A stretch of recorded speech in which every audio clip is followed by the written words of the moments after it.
Smart Philo, retour d'une arrivée d'une nouvelle rubrique dans notre émission.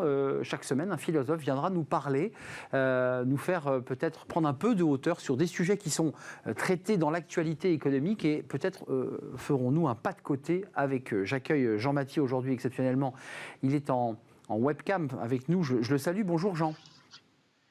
Bonjour Arnaud, ravi d'être avec vous. C'est un vrai plaisir parce que vous allez inaugurer une première rubrique, le premier invité de Smart Philo. Vous êtes à la tête de Noétique Biz.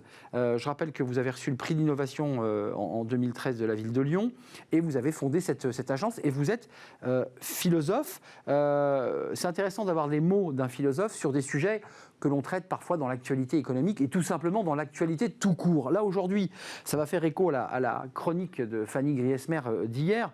Il y a le débat de pourquoi revenir sur site. Bon, évidemment, qui fait écho au sujet de télétravail et au fait que certains de vos clients, d'ailleurs, si j'ai bien lu, sont déjà dans des modes hybrides, 2 jours, 3 jours, 2 jours dans l'entreprise, 3 jours chez eux et inversement. Pourquoi revenir sur le site, Jean-Mathieu ? Ah, ma foi, c'est la vraie question, la vraie bonne question. Et moi, si je suis là avec vous aujourd'hui, c'est pour vous échanger avec vous, sur ce point, mais sur, j'ai envie de dire 3 points. Pourquoi revenir au travail ? Au fond, premièrement, évidemment, on va dire être ensemble. On va dire retrouver les collaborateurs. Sauf que parfois, certains disent ouais, mais moi, c'est bien joli les collaborateurs, mais en fait, il faut que je m'avoue la vérité, c'est que je suis plus productif tout seul. Et donc on a comme ça une petite dispute, si je puis dire, entre ceux qui se préfèrent, et osent peu le dire, se préfèrent tout seuls pour bosser, pour travailler, pour être productif, et les autres qui ont besoin des autres, qui carburent à la présence des autres pour travailler. Donc une fois qu'on a dit ça, qu'est-ce qu'on fait de ça ? Parce que évidemment, on ne peut contenter tout le monde. Là, moi, ce que j'entends depuis ma place de philosophe d'entreprise, vous l'avez dit, c'est qu'au fond, il y a encore trop de personnes qui ont peur de revenir au travail parce qu'ils ont peur de leur manager. Ou plus exactement, ils ont peur d'être managés à l'ancienne, un petit peu à la micro-management. Voilà le premier point que je voulais partager avec vous et qui a une espèce de rapport d'étonnement qui peut sembler un petit peu potache, mais en fait, il est réel. Au fond, on a toutes et tous appris que ma liberté s'arrête là où commence celle d'autrui. En fait, moi, ce que j'entends depuis ma place, c'est ma liberté commence là où s'arrête celle de mon manager. Et c'est ça qui va pas. C'est ça qu'il faudrait renverser. Alors on a un tas d'autres propositions philosophiques, parmi lesquelles il y a ma liberté s'accroît à partir du moment où s'augmente celle de l'autre.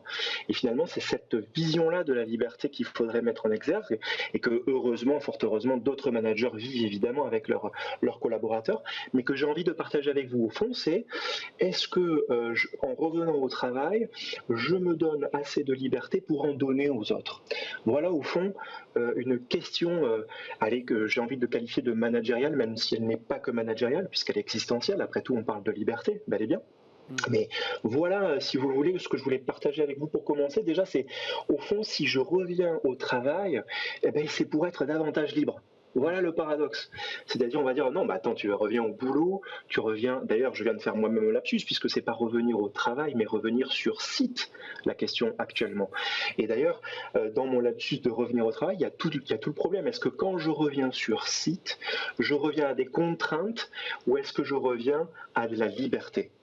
Et en fait, en bon philosophe que je suis de base, on a toutes et tous appris, nous les philosophes, qu'en fait il n'y a pas de liberté sans contrainte, que c'est un leurre, et que donc il faut savoir composer avec les contraintes, et que donc précisément, ça va mieux en le disant, est-ce que je suis capable de parler moi, salarié, collaborateur lambda, ou moi manager, ou moi top manager, est-ce que je suis capable d'en parler à mes collègues de ça, est-ce que je suis capable de parler des contraintes qui sont les nôtres, et est-ce que je suis assez OK en moi-même, si je puis dire, pour donner du sens à ces contraintes, puisqu'encore une fois, on est libre qu'à la condition d'être contraint.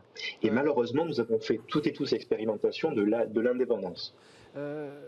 Jean, c'est intéressant, c'est cette idée d'ailleurs de revenir au travail qui fait d'ailleurs écho au débat du télétravail, parce que finalement, tout ça a été mêlé, son lieu de vie est devenu son lieu professionnel et vice-versa.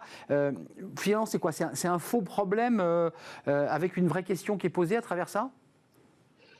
Oui, je crois qu'effectivement, s'il y a une des vertus de la philo, c'est précisément de chercher les faux problèmes et de chercher les vrais débats et les vrais enjeux. Je crois qu'au-delà de la partition de la question du travail hybride, puisque nous vivons d'emblée dans un monde hybride, nous vivons d'emblée dans un monde connecté. Donc le télétravail n'est qu'une extension de cette réalité que nous vivions déjà toutes et tous quasiment auparavant, d'être des êtres hybrides connectés. Bon. Mais au-delà si vous voulez, d'une opposition un peu stérile entre allez, il faut faire confiance aux collaborateurs, il faut les laisser aller travailler chez eux. Ou alors, à l'inverse, d'autres qui vont penser que, en fait, non, si on laisse trop d'indépendance aux gens, eh bien, ce n'est pas bon pour eux. Vous savez, ça, c'est des convictions fortes, hein, mais qui sont philosophiques, qui sont métaphysiques. Je peux penser en moi-même que si je ne te laisse pas assez de liberté, en fait, tu vas en faire n'importe quoi, et inversement. Bon, donc, il y avait deux clans. Il y avait, laissons-les tranquilles, les collaborateurs, faisons leur confiance, ils vont travailler depuis chez eux. Et puis vous aviez l'autre clan qui disait non, attendez, c'est un peu risqué de laisser autant d'indépendance, les gens ils ont besoin de cadre, ils ont besoin de contraintes avant tout, et donc non, il vaut mieux leur donner du cadre, et pour leur donner du cadre, rien de tel que de revenir au travail. Finalement, au-delà de cette opposition un peu stérile, je crois qu'il y a une question qui fait mal pour chacune d'entre nous, entrepreneurs, dirigeants, cadres ou pas cadres. La question c'est, au fond, à quel moment et comment nous créons de la valeur ensemble.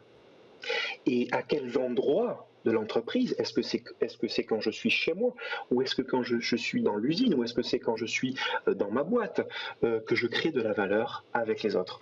Au fond, on n'ose pas assez se poser la question du travail réel ensemble. Et le travail réel ensemble, c'est quoi, Arnaud? Eh bien, c'est tout simplement, est-ce que je suis capable de créer de la valeur avec les autres? C'est ça, parmi les bonnes questions, à mon avis, qu'il faut qu'on ose se poser. Juste, il nous reste une minute. Jean, évidemment, quand on donne la parole aux philosophes, évidemment, les philosophes, ils parlent, ils développent, ils génèrent des concepts. La question, c'est la question de ce qu'on veut partager, finalement, dans l'espace de travail. C'est ce qui a un rapport, évidemment, à la liberté. Exactement, c'est tout le sujet. Pour moi, c'est l'espace de travail deviendra-t-il réellement un partenaire de l'intelligence collective? Et je parle bel et bien d'intelligence collective, qui serait un sujet philo en soi et un sujet business en soi, mais au fond, on est tous et toutes confrontés d'un seul coup à une question centrale. Est-ce qu'on croit vraiment en l'intelligence collective, c'est-à-dire en la capacité à créer de la valeur ensemble? Et est-ce que notre espace de travail, eh bien, il développe cette idée, il permet cette idée, il la facilite, ou bien est-ce qu'il en empêche?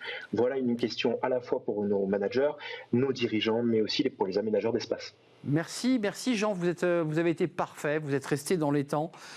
C'était un plaisir de vous accueillir pour cette première rubrique Smart Philo Jean Maty à la tête de cette agence Noétique Biz, parce que vous apportez justement ce regard philosophique auprès des chefs d'entreprise, des dirigeants, et puis tout simplement auprès des salariés pour nous faire regarder peut-être l'entreprise d'une autre manière. À très très bientôt Jean, à très bientôt et merci d'avoir répondu à notre invitation. Évidemment, tout de suite c'est la chronique de Fanny Griesmer et sa célèbre pause café. Elle nous parle d'un nouveau métier, ceux qui contrôlent le pass sanitaire. Eh oui, eh oui.